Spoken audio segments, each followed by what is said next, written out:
Crime alert, डरना नहीं मिटाना है।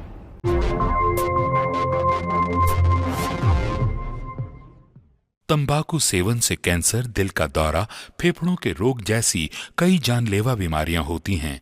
इस फिल्म अथवा कार्यक्रम में दिखाए गए कलाकार किसी भी प्रकार के तंबाकू उत्पादों जैसे कि बीड़ी, सिगरेट, खैनी, जर्दा इत्यादि के सेवन का समर्थन या प्रचार नहीं करते हैं। मैं कभी कभी सोचता हूँ कि ये सिगरेट या बीड़ी पीने का क्या परिणाम होगा। क्या ये मेरे स्ट्रोक का कारण बन जाएगा जो मुझे अपने परिवार पर बोझ बना देगा? क्या ये मेरे फेफड़ों के कैंसर का कारण बन जाएगा? क्या ये मुझे मुंह के कैंसर या हृदय रोग या एम्फीसीमा के करीब लाएगा? अगली बार जब आप सिगरेट या बीड़ी पीने की सोचें तो खुद से पूछें, ये सिगरेट या बीड़ी पीने का क्या परिणाम होगा? तंबाकू आज ही छोड़ें। सहायता के लिए 1800-112356 पर कॉल करें या मिस्ड कॉल दें 01122901-701 पर।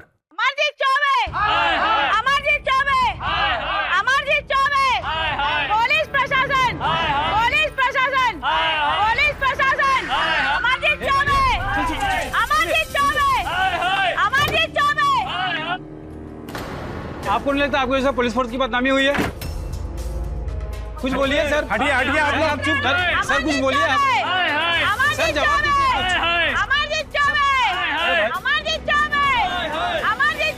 सर प्लीज बोलिए, आप समझते क्यों नहीं? आप लोग हटिए, आप लोग क्या कर रहे हैं?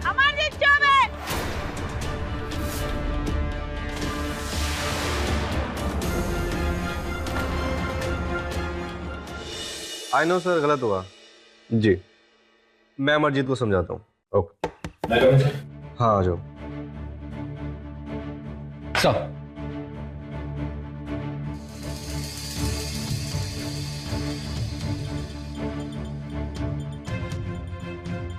मैं जानता हूँ तुम सिर्फ अपनी ड्यूटी कर रहे हो, लेकिन मामला अभी बहुत गर्म है।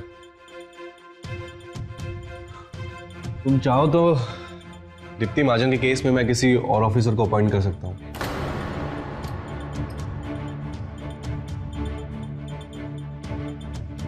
ये क्या है?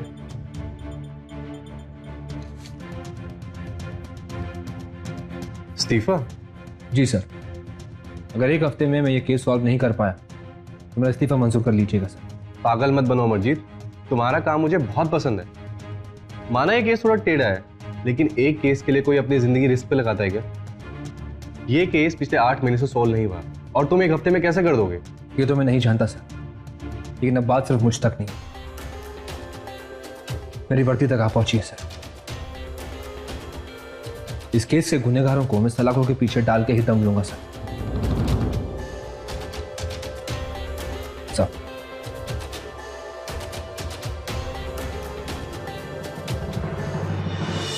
एक भारतीय नौजवान जब पुलिस फोर्स ज्वाइन करता है तो अपनी ड्यूटी निभाता है पूरी ईमानदारी से, सच को सामने लाने की पूरी कोशिश करता है। पर सच की राह पर चलना कोई आसान बात नहीं है, क्योंकि अपराधी हमेशा यही कोशिश करता है कि सच को दबा दिया जाए। ऐसे ही एक संघर्ष में फंसे थे पुलिस ऑफिसर अमरजीत चौबे। आखिर अमरजीत ने ऐसा क्या किया था कि इतने सारे लोग उसके विरोध में खड़े हुए थे? एक 24 साल की लड़की डिम्पी के गायब होने का केस एक गुत्थी बन चुका था। उसे इंसाफ दिलाने के लिए यह केस सॉल्व करना तो बहुत जरूरी था ही, पर अब नाम पुलिस डिपार्टमेंट की इज्जत पे आ गया था। उन लोगों को किसी भी हालत में यह केस सॉल्व करना था। नमस्कार, मैं हूं इकबाल खान। आज के इस क्राइम अलर्ट के एपिसोड में आप देखेंगे कि कैसे एक अपराधी अपना जुर्म छुपाने के लिए किस हद तक जा सकता है और कैसे कोई अपने स्वार्थ के लिए दूसरे की जिंदगी के साथ खिलवाड़ कर सकता है। अरे लड़की, ये क्या कर रही है तूने? हाँ, अभी कैसे जाएगा? 15 दिन बाद तेरी शादी है और किसी को पता चल गया तो बदनामी होगी अलग। क्या करेंगे हम लोग? अब इसे टैटू वाली दुकान पे जाके निकलवाना पड़ेगा। तुझे शर्म नहीं है बेशरम लड़की? और कितने कांड करेगी? तुझे इतना अच्छा लड़का मिला है, इतना प्यार करता है, तुझे तो तेरे कान में जू भी नहीं रेंग रही है ना? तुझे तो कुछ बोलना ही बेकार है। आशा, सुबोध है, इसके लिए पूछ रहा। हे भगवान, दामाद जी को भी अभी आना था। ये देखिए, इसे कैसे छुपाएंगे? डिम्पी, क्या किया तूने? सारे कपड़े भी कटे फटे हुए। ले ढक इससे, छिपाए से, और याद रहे नीचे दिखे ना। मैंने कहा ना ढकने के लिए। चल चलो। कैसी है दामाद जी? डिम्पी, कैसा लगा हमारी शादी का कार्ड? मुझे पता था तुम्हें पसंद आएगा। फिर तुम्हारे फेवरेट कलर्स है इसमें। अब इसे ही फाइनल करता हूं फिर। क्या हुआ? सब ठीक तो है ना? हाँ हाँ बेटा, सब ठीक है। बेटा जा सुबोध के लिए पानी लिया। जा जा। और बाकी सब ठीक है घर पे सब? जी एकदम बढ़िया।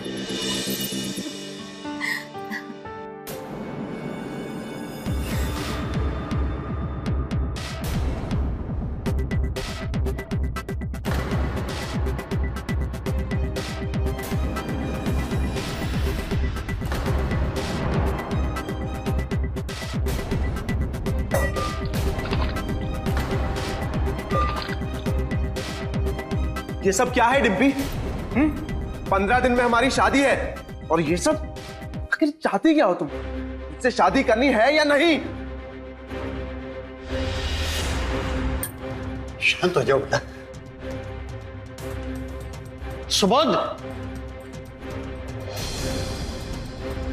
पड़ गई ठंडक तेरे सीने को। अब पता नहीं सुबोध क्या सोच रहा होगा। कहीं मंगनी ना तोड़ दे। अब तू कहां जा रही है? देखा आपने, मुझे तो कभी कभी लगता है कि फांसी का फंदा अपने गले में लगा लूं या इसे खत्म कर दूं। ऐसी औलाद होने से बेऔलाद औलाद होना अच्छा है। सर घर से बिना बोले करीब 10 बजे निकली थी और अब तक घर वापस नहीं आई। फोन भी स्विच ऑफ है। सारे दोस्तों रिश्तेदारों को फोन करके पता कर लिया लेकिन कहीं पे कुछ पता नहीं चला। वो कहाँ काम करती है, उसके दोस्त रिश्तेदार, सारी डिटेल्स इनसे ले लो तुम, ठीक है?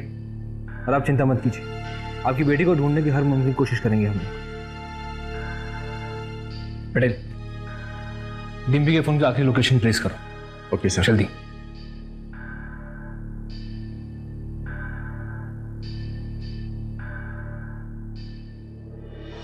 हाँ ट्रेस हो गया है। हाँ okay okay okay sir. Dimpy के फोन का लास्ट लोकेशन सुभाष नगर था। वहां पे उसका मंगेतर सुबोध रहता है। बुलाओ सुबोध को। Okay sir. कहाँ है डिम्पी? मैंने कहा ना सर, मुझे नहीं पता। और आप जो डिम्पी के फोन स्विच ऑफ होने की बात कर रहे हैं, मैं उस टाइम ऑफिस में था, अपनी ड्यूटी कर रहा था। आप चाहे तो मेरी ऑफिस में कॉल करके पूछ सकते हैं। मैं तो उससे मिला भी नहीं हूं। आखिरी बार उसके घर पर मिला था। ना गुस्सा क्यों आ रहा था? तुम्हारे तो डिम्पी के साथ 15 दिनों बाद शादी होने वाली थी ना, तो फिर ये झगड़े क्या चल रहे हैं तुम दोनों के बीच? हाँ हुआ था। ऐसे झगड़े हमारे कई बार हुए हैं। मैंने उसे हमेशा से प्यार किया है, उसे कॉलेज के वक्त से चाहा है। मैं उसे चोट पहुंचाने का सोच भी नहीं सकता। सर ये सच कह रहा है। मैंने इसके ऑफिस जाके पता किया है। उस दिन ये अपने ऑफिस में ही था। मिल गया जवाब। और हाँ, आप मुझ पे शक करके अपना टाइम खराब कर रहे हैं। बेहतर होगा कि आप उस इंसान से पूछताछ कीजिए जिस इंसान के नाम का टैटू डिम्पी ने अपने हाथ पर बनवाया था। टैटू? किसका टैटू? अब इस बारे में मुझसे बेहतर डिम्पी के माँ बाप ही आपको जानकारी दे सकते हैं।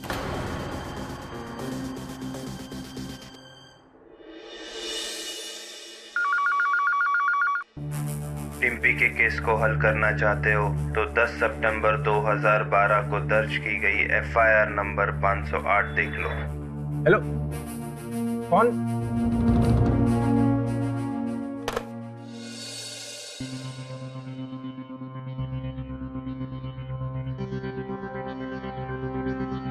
सर एक अनजान नंबर से फोन आया था। मेरे कुछ पूछने के पहले ही उसने अपना फोन कट कर दिया सर। उसने एक फाइल का जिक्र किया था। देखते हैं उस फाइल में क्या है। Okay sir.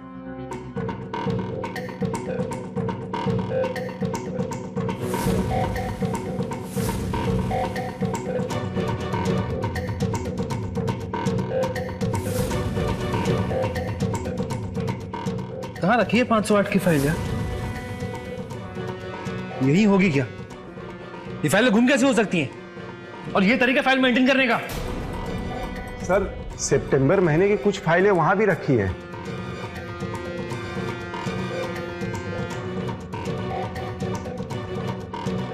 सर ये मिल गई सर, 508 नंबर।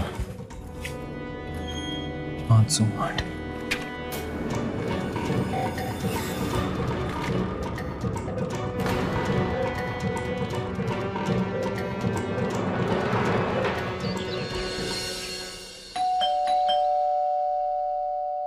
मैं देखता हूं।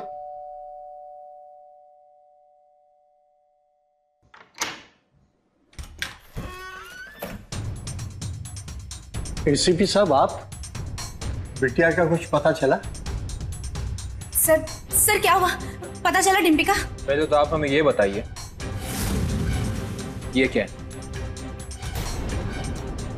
आपकी बेटी ने आपके खिलाफ एफआईआर दर्ज करवाई थी। क्या आपने उसे मारा, पीटा, जान से मारने की धमकी दी? ये क्या चल रहा है? हाँ, क्या खेल खेल रहे हैं आप लोग? कहीं ऐसा तो नहीं कि आपने ही अपनी बेटी को गायब किया और ये मिसिंग रिपोर्ट का नाटक कर रहे हैं? सच सच बताइए, क्या किया आपने अपनी बेटी के साथ? सर हम क्या करेंगे? हाँ, डिम्पी ने हमारे खिलाफ एफआईआर करवाई थी। हमने उसे मारा भी, पीटा भी। सर, बच्चे जब गलत राह पर चले जाते हैं तो माँ बाप को थोड़ी सख्ती बरतनी पड़ती है। गोल गोल कोई बात नहीं सुननी है। साफ साफ बताइए बात क्या है? टैटू का क्या चक्कर है? किसके नाम का टैटू करवाया था डिम्पी ने? राजा जी के नाम का। राजा जी? राजा जी तो हमारे यहाँ के एमएलए नंद किशोर अवस्थी को बुलाते हैं ना? जी। और डिम्पी तो उन्हीं की पार्टी में युवा सचिव भी थी, है ना? जी। देखिए, कुछ भी मत छुपाइए, शुरुआत से बताइए बात क्या है? दरअसल सर, डिम्पी पहले से ही बहुत जोशीली और जिद्दी थी। उसकी राजनीति में भी काफी रुचि थी। स्कूल कॉलेज में वाद विवाद हो या भाषण, सब में नंबर 1 आती थी। माँ! अरे क्या हुआ? आज फिर किसी भाषण प्रतियोगिता में नाम मिला है क्या? अरे माँ, आज के नाम तो सारे नामों से ना बहुत बढ़कर था। कार्यक्रम के वीआईपी गेस्ट कौन थे? नंद किशोर अवस्थी जी, हमारे राजा जी। माँ, पहली बार हमने उन्हें इतने करीब से देखा था। वाह, क्या दबंग पर्सनालिटी थी उनकी। वाह वाह वाह वाह वाह, क्या बात है, वाह वाह। और माँ, आपको तो यकीन ही नहीं होगा कि कार्यक्रम के अंत में उन्होंने हमें बुलाकर कार्यकर्ता बनने का ऑफर दिया। माँ, उन्होंने कहा कि मैं बहुत आगे जाऊंगी। क्या कहा बेटा तुमने? पार्टी कार्यकर्ता? ये राजनीति वगैरह में जाकर क्या करोगी? इतनी होशियार हो, किसी सिविल सर्विस परीक्षा की तैयारी करो। ये राजनीति वगैरह सब बेकार की चीज है डिम्पी। पापा, इतने बड़े नेता ने हमें प्रस्ताव दिया है और आप कह रहे जाने दे। आपको तो पता है ना, हम हमेशा से ही राजनीति में जाना चाहते हैं। लेकिन डिम्पी, छोटे मोटे कॉलेज का चुनाव और राजनीति ज्वाइन करना बहुत अलग है। और इतनी बड़ी पार्टी ना बाबा। और वैसे भी ये नेता वेता लोग ना अच्छे लोग नहीं होते। नहीं, कोई जरूरत नहीं है। बिल्कुल ठीक कह रही है तुम्हारी मम्मी। ये राजनीति और नेता लोगों के चक्कर में हम तुम्हें नहीं पड़ने देंगे। कह दिया ना जो कहना था। अब हमारा फैसला भी सुन लीजिए। हम राजा जी की पार्टी में काम करने जा रहे हैं, बस। सर, हमने उसे बहुत समझाया, लेकिन उसने हमारी नहीं मानी। बहुत जिद्दी थी और उसका नंद किशोर के साथ दिन रात उठना बैठना भी बढ़ गया था। राजा जी की हर रैली में डिम्पी उनके साथ ही जाने लगी थी। तमाम तस्वीरें देखिए। जय माता रानी।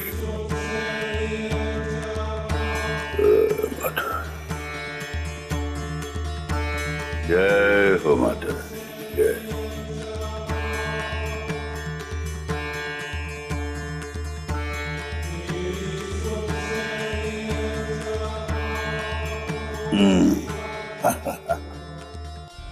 बोला, वो जो 4 बजे की मीटिंग है ना कल गंगा राम जी के साथ, उसको बोलना वो 5, 5:30 की कर दे, समझे? और पता नहीं मैं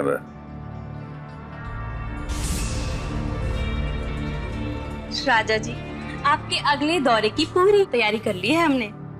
भाई फिर तो सुननी पड़ेगी योजना क्या है। बोला,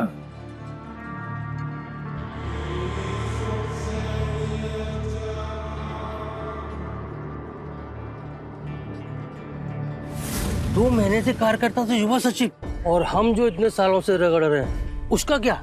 भाई 2 महीने में इतनी तरक्की के लिए विशेष प्रतिभा की आवश्यकता होती है। राजा जी को खुश करने के लिए उनकी खास तरह की सेवा करनी पड़ती है, जो चाह के भी तुम नहीं कर सकते।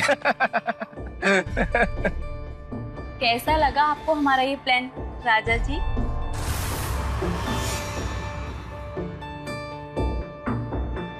बहुत अच्छा लगा तुम्हारा प्लान। सच्ची में? सारी दुनिया हमें राजा जी कहती,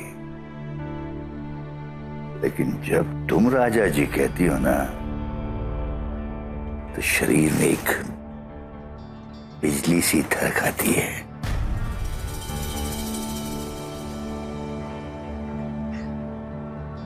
इरादा क्या है आपका राजा जी? यही बताऊं या अंदर चलें? डिम्पी हाथ से निकलती जा रही थी। दिन भर और देर रात तक नंदकिशोर के साथ रहती, और एक रात तो उसने हद ही कर दी।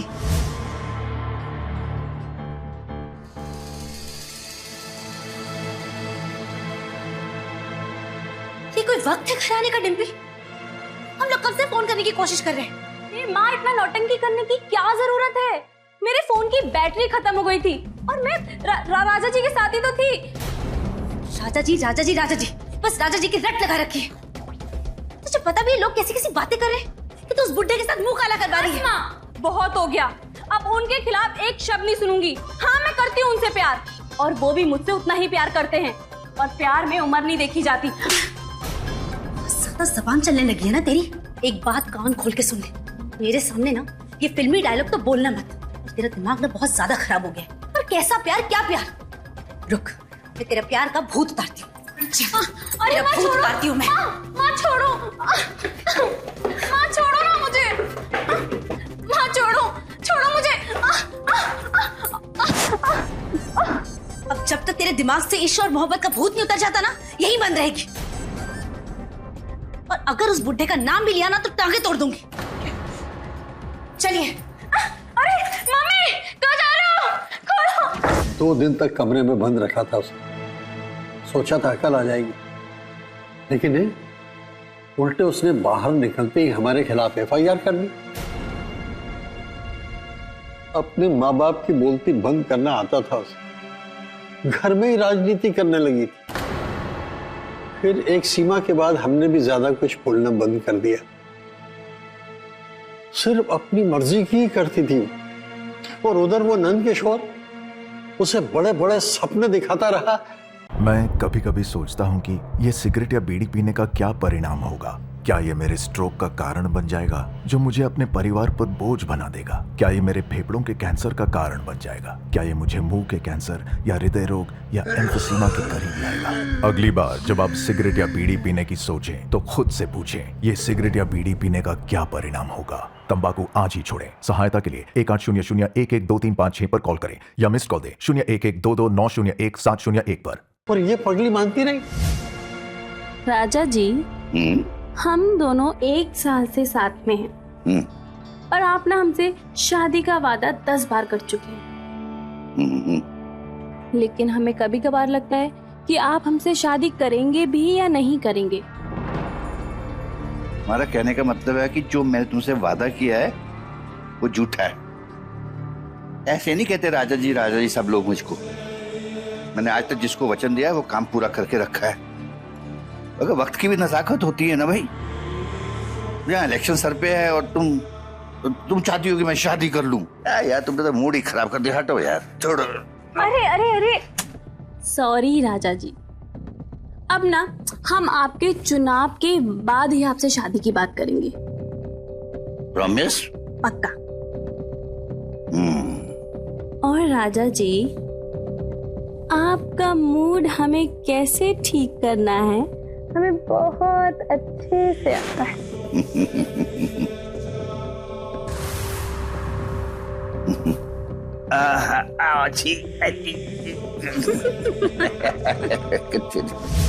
एक साल और बीत गया, इलेक्शन भी हो गए, राजा जी जीत भी गए, लेकिन उन्होंने डिम्पी से शादी नहीं की। फिर डिम्पी ने अपने ही कॉलेज में एक लड़के सुबोध से शादी के लिए हाँ कह दी। हमें लगा कि शायद उसकी अकल ठिकाने आ गई होगी, लेकिन नहीं, अभी भी उसके सिर पे नंद किशोर का भूत सवार था। उसने सिर्फ नंद किशोर को जलाने के लिए सुबोध से मंगनी की थी। आपको ये सब पहले इसलिए नहीं बताया कि बात निकलने पर बदनामी होने का डर था। सर, क्या आपको लगता है कि डिम्पी के गायब होने के पीछे नंद किशोर का हाथ हो सकता है? कहते हैं इश्क में बड़ी ताकत होती है। नेमत बन के जिंदगी में आए तो जिंदगी सवार देती है, और अगर जुनून बनकर आए तो जिंदगी बर्बाद कर देती है। डिम्पी के सर पर इश्क का जुनून सवार था। गलत सही क्या होता है उसे कुछ पता नहीं चल रहा था। वो किसी की बात सुनने को तैयार ही नहीं थी। उसके माँ बाप भी ये सब देख रहे थे। उससे बात की, लेकिन उसने उनकी भी नहीं सुनी। डिम्पी का नेता नंद किशोर उर्फ राजा के साथ संबंध होना और डिम्पी का गायब होना, क्या ये दोनों बातें जुड़ी हो सकती हैं? और भी कई ऐसी सारी बातें हैं जिनसे अभी पर्दा उठना बाकी है।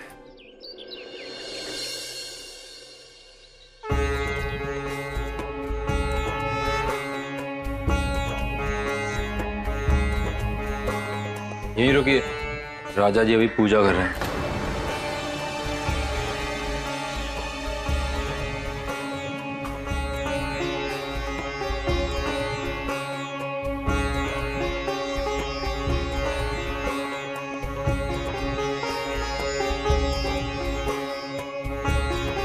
जय माता रानी। जय। रुक जाओ, जूते उतार के अंदर आओ।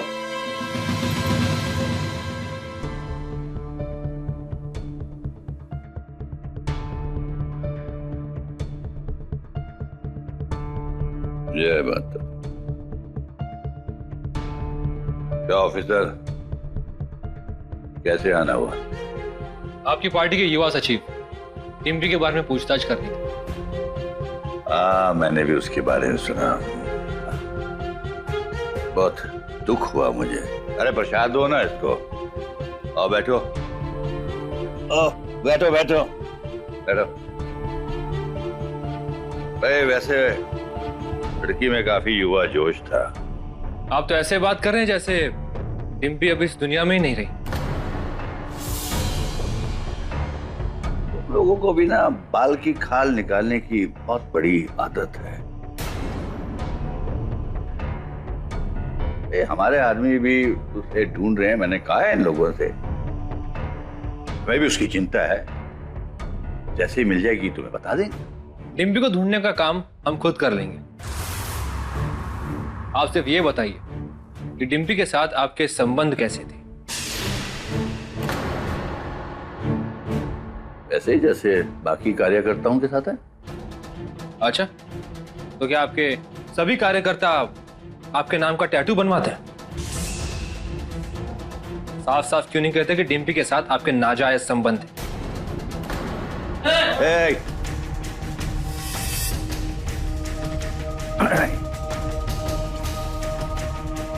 अगर तुमने पुलिस की वर्दी ना पहनी होती ना तो धक्के मार के यहां से बाहर निकाल देता। और रही बात टैटू की, तो हमसे कई बार लोग इतने प्रभावित हो जाते हैं कि जिस दिन मिलते हैं उस दिन टैटू बनवा लेते हैं, समझे? अगर उस लड़की के गायब होने के केस में आपका हाथ निकला ना, तो आपकी ये पर्सनालिटी, पावर का जादू कानून के सामने नहीं चलेगा। याद रखना। चलता हूं। एक मिनट।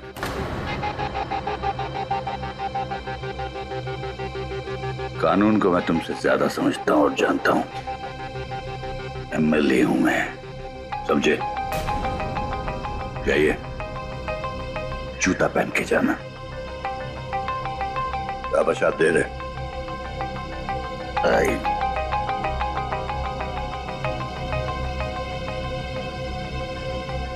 डिम्पी को न्याय दो, न्याय दो, डिम्पी को न्याय दो, न्याय दो, डिम्पी को न्याय दो, डिम्पी को न्याय दो, न्याय दो, डिम्पी को न्याय दो, न्याय दो, डिम्पी को। रुकिए, महाजन को गायब हुए 8 महीने हो गए हैं। पुलिस क्या कर रही है? डिम्पी महाजन जिंदा है भी या नहीं? देखिए, फिलहाल कुछ भी कह पाना सही नहीं होगा। जांच चल रही है और सबूत मिलने पर हम उचित कार्रवाई भी करेंगे। सर, आप मानते हैं इसमें एमएलए नंदकिशोर का हाथ हो सकता है? जी हाँ, शक के घेरे में वो भी हैं, लेकिन सबूत मिलने पर ही हम उचित कदम उठा सकते हैं। तब तक प्लीज कोऑपरेट कीजिए। Thank you.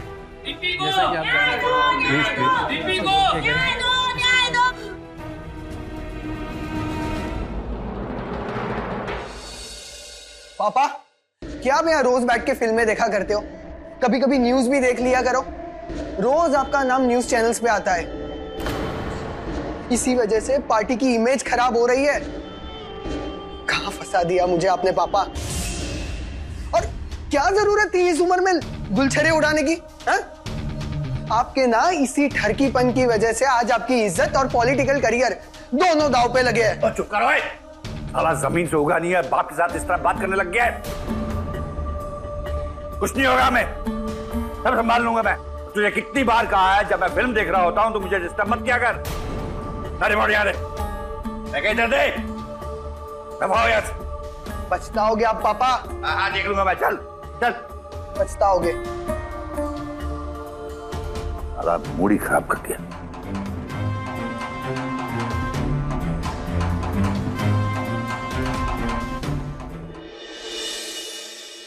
मैं कमिंग सर? सर, 8 महीने पहले डिम्पी केस में एक अनजान नंबर से कॉल आया था और उसने खबर दिया था। इस बार भी वैसा ही हुआ है सर। कॉल आया पर उसने अपना नाम नहीं बताया। हाँ, पर उसने ये कहा कि डिम्पी जिस दिन गायब हुई थी, नंद किशोर के फार्म हाउस पे खुदाई हुई थी। टीम तैयार करो, नंद किशोर अब नहीं बचेगा। Okay sir. सर, यहीं कहीं गार्डन के पास बोला था। टीम को भेजो खोदने के लिए। क्या हो रहा है भाई?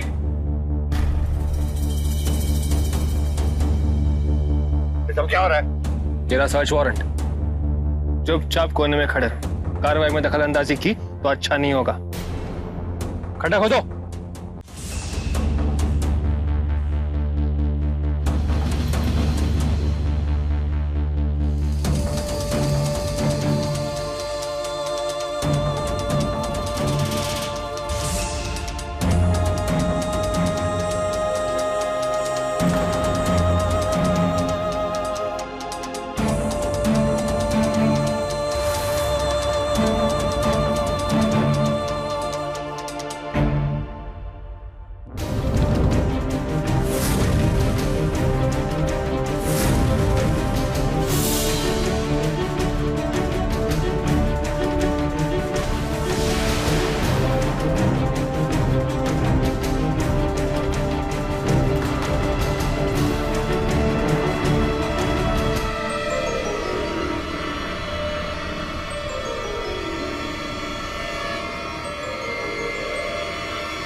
मुझे पता था डिम्पी के गायब होने के पीछे तेरा ही हाथ है। अब तेरा असली चेहरा सबके सामने आ चुका है। अब तो मैं तेरी सर दरअसल सर वो जो कंकाल मिला है दरअसल वो इंसान का नहीं है, कुत्ते का है। क्या? बता नहीं है पुलिस वाला मेरे पीछे क्यों पड़ गया, मेरी जान के हाथ धो के पड़ गया, मुझे बदनाम करना चाहता है, कहीं का नहीं देना चाहता है। देख कितना शरीफ आदमी हूँ मैं। एक घंटा मैंने खोदा था कुछ दिन पहले, मेरा पालतू कुत्ता बेचारा मर गया था, टॉमी नाम था उसका। पता नहीं मैं ये क्या करूँ, उसको ना खोदता तो क्या करता। ये पुलिस वाला ना जानता है मैं पॉलिटिशियन हूँ, मुझे बदनाम करना चाहता है ताकि अगली बार मैं कभी भी कुछ बन ना पाऊँ। सर क्या पुलिस जानबूझकर राजा साहब की छवि खराब करने की कोशिश कर रही है?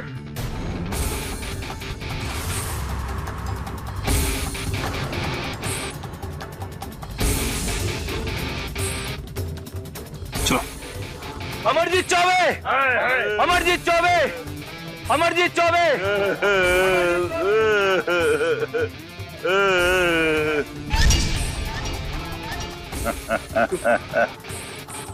आओ बेटा। लास्ट ट्रिप कहाँ से है, कुछ पता चला? ट्रैक हो रहा है सर, जल्दी पता चल जाएगा। हो ना हो, डिम्पी के गायब होने के पीछे नंद किशोर का ही हाथ है और उसका पर्दाफाश मैं करके रहूंगा। Get the location soon. Okay sir. Raja ji आपका जवाब नहीं, क्या खटेड़ा है उस इंस्पेक्टर को, अब कभी पंगा नहीं लेगा आपसे।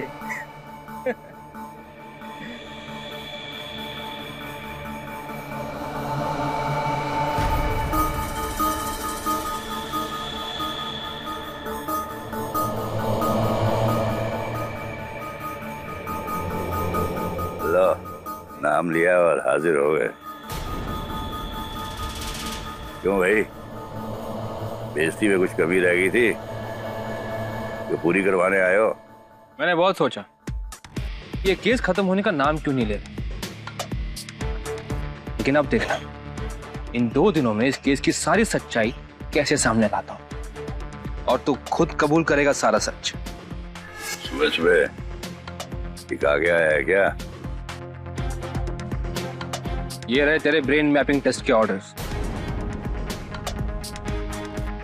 मैं भी किसके सामने इंग्लिश बोल रहा हूं, तुझे तो इंग्लिश आती नहीं, 5वीं फेल है ना।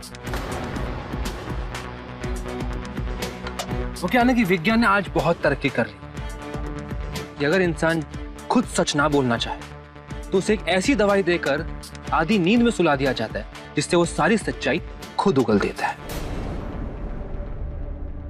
अब देखना डिम्पी के गायब होने के केस की सारी सच्चाई तू खुद कैसे उगलता है।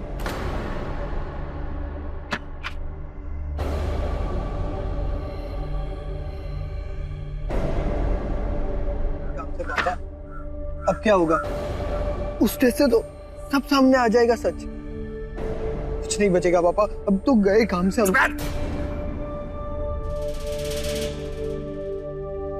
सोचने दे मुझे। तो ये टेस्ट से डिम्पी का पता चल जाएगा? हाँ, और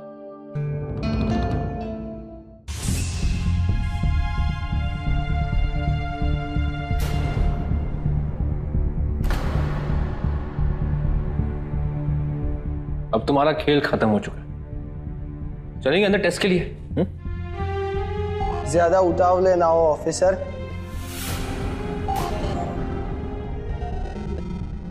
ये देख,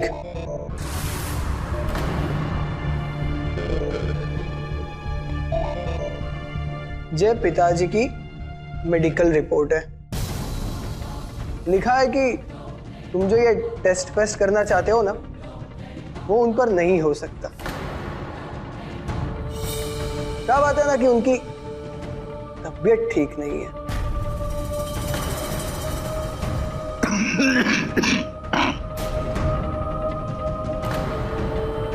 सुना है कि तूने कहा है कि भैया हफ्ते भर में अगर मैं ये केस सॉल्व नहीं किया तो इस्तीफा दे देगा। 4-5 दिन तो हो ही गए, 1-2 दिन बचे, उसमें क्या कर लोगे? क्यों अपना समय बर्बाद करते हो? हमारा भी गवर्नमेंट का भी है, ठीक है? अमरनाथ नहीं, Amarjeet Choubey, ACP।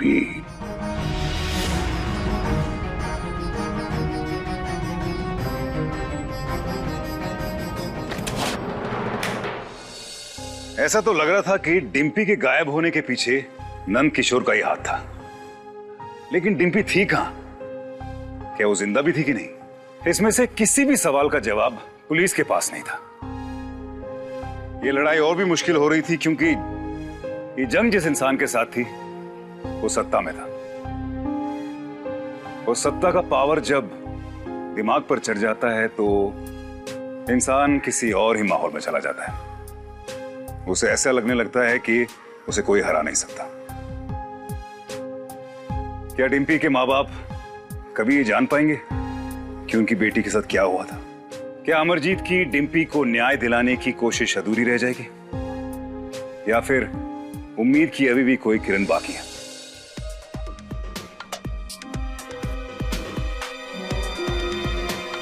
Sir, call कहां से आई थी उसका पता चल गया है।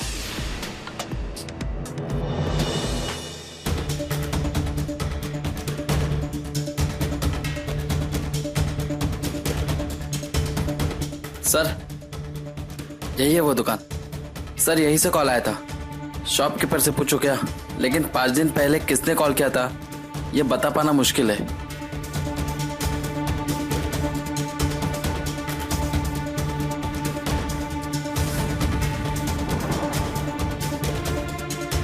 वहां से पता चलेगा। चलो।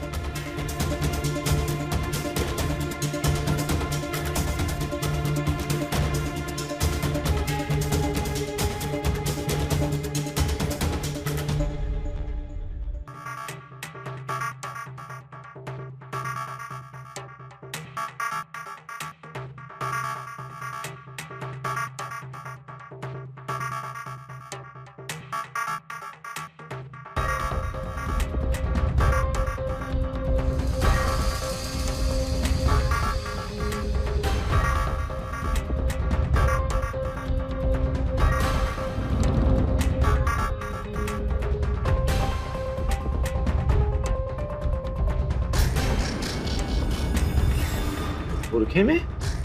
सर, किसी आदमी का फोन था। लगता है किसी आदमी ने बुरखा पहन के फोन किया था हमको, लेकिन हम उसको पहचानेंगे कैसे?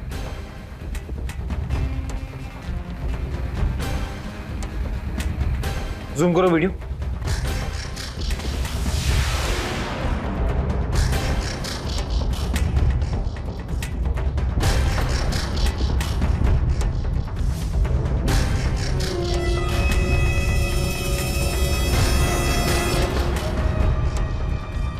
ये बोला है, उठाओ इसे। बहुत बड़े लीडर हो तुम, हाँ? मुझे कुछ नहीं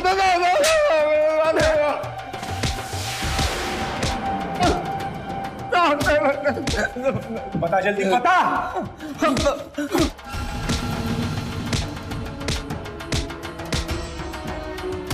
मुझे नहीं पता, तुझको इतना मारूंगा।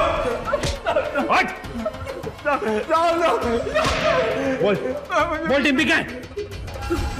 बोल डिम्पी क्या है? डिम्पी के बारे में कुछ नहीं जानता था। मैं नहीं जानता। तो फिर भूत बातों से नहीं मानोगे?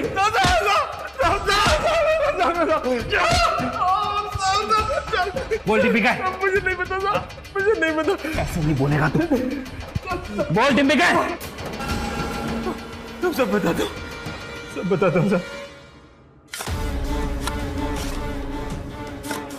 पागल हो गए हो क्या?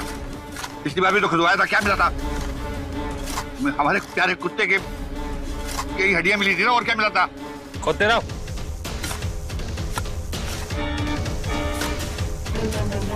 मिनिस्टर साहब को फोन लगा, मैं बात करता हूँ। फिर डूबती नहीं, अब कोई नहीं बचा सकता। कोई मंत्री, कोई संतरी, कोई मिनिस्टर नहीं। तेरे आदमी भोला ने सारा काला चिट्ठा खोल दिया तेरा।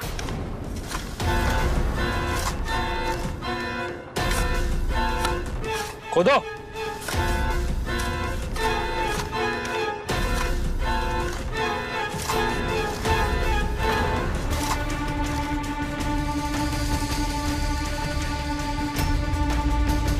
शादी ये यहाँ कैसे आ गए मेरे को तो पता नहीं है।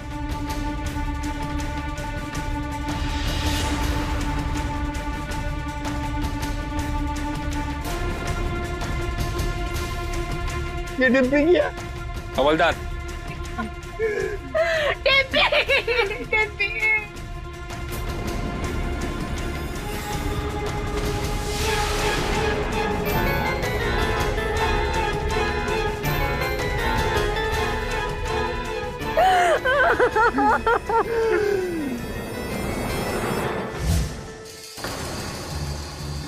वो मेरे पीछे पड़ गई थी, शायद वो अपनी औकात भूल गई थी, चाहती थी कि मैं उससे शादी करूं। तो जलाने के लिए उसने सगाई भी कर ली, लेकिन जब उसने देखा कि मुझ पे कोई असर नहीं हुआ तो एक दिन वो मेरे घर आ गई। आगे भी जानी न तुम। अरे डिम्पी, तो बताओ शादी की तैयारियां ठीक चल रही है कि नहीं? एक बात और पूछनी थी, ये शादी के बाद मुझे तो याद रखोगी ना?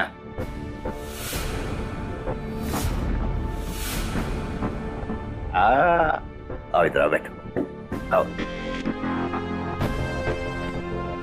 ये क्या है खुलवाया है? राजा जी,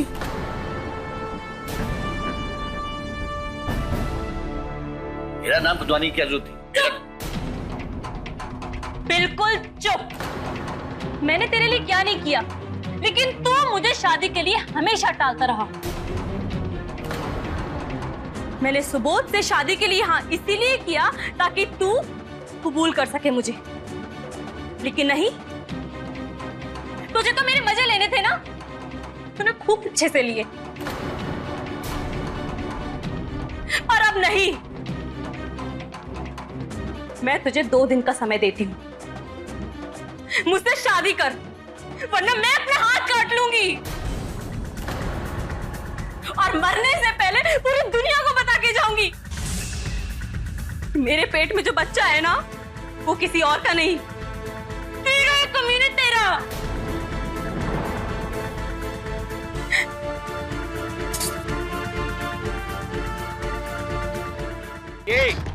नहीं जाने ना भाई।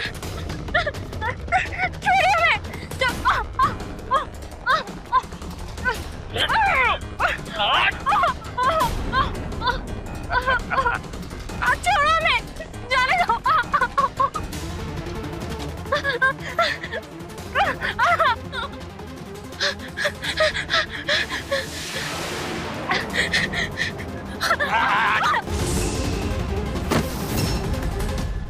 मुझे फिल्में देखने का शौक है। मुझे दृश्यम फिल्म याद आई, ये भी याद आया कि उसमें हीरो ने क्या किया था। मैंने भी उस लड़की की लाश को पहले दबा दिया, उसके बाद मिट्टी फेंक कर फिर कुत्ते की लाश को दबाया, और मैं जानता था कि जब पुलिस को थोड़ा बहुत मुझ पर शक भी होगा तो कुत्ते के रंग काले नजर आएंगे। तो मैंने उस लड़की का मोबाइल ऑफ करके उसके मंगेतर के इलाके में रख दिया, और उसके बाद मैंने FIR की झूठी खबर भी भिजवाई। लेकिन एक बात भूल गए आप राजा जी, सच को जितना दबाने की कोशिश करोगे ना, सच उतनी ही तेजी से बाहर आता है। ये कहानी एक और अहम बात कहती है, डिम्पी के साथ जो भी हुआ वो बहुत बुरा हुआ। ऐसे अपराधों को रोका जा सकता है। प्यार कीजिए, लेकिन किसी भी रिश्ते में इस कदर मत घुसिए कि आप अंधे हो जाएं। कहीं ऐसा ना हो कि आपको लग रहा है कि आपसे कोई प्यार कर रहा है, लेकिन हो रहा है आपका शोषण। कई ऐसी लड़कियां डिम्पी की तरह ऐसे रिश्तों में सालों भर रहती हैं, जहां सामने वाला अपने स्वार्थ के लिए शादी के वादे तो करता है, लेकिन इरादा नहीं रखता। इसलिए इंसान डिप्रेस्ड हो जाता है। इससे पहले कि बहुत देर हो जाए, अपने आप को ऐसे रिश्तों से बाहर निकाल लेना चाहिए और अपने आप को बचा लेना चाहिए। इसी के साथ मैं इकबाल खान आपसे विदा लेता हूं। अगले एपिसोड में फिर मिलेंगे ऐसी एक दिल दहलाने वाली घटना के साथ। तब तक अलर्ट रहिए। अलर्ट।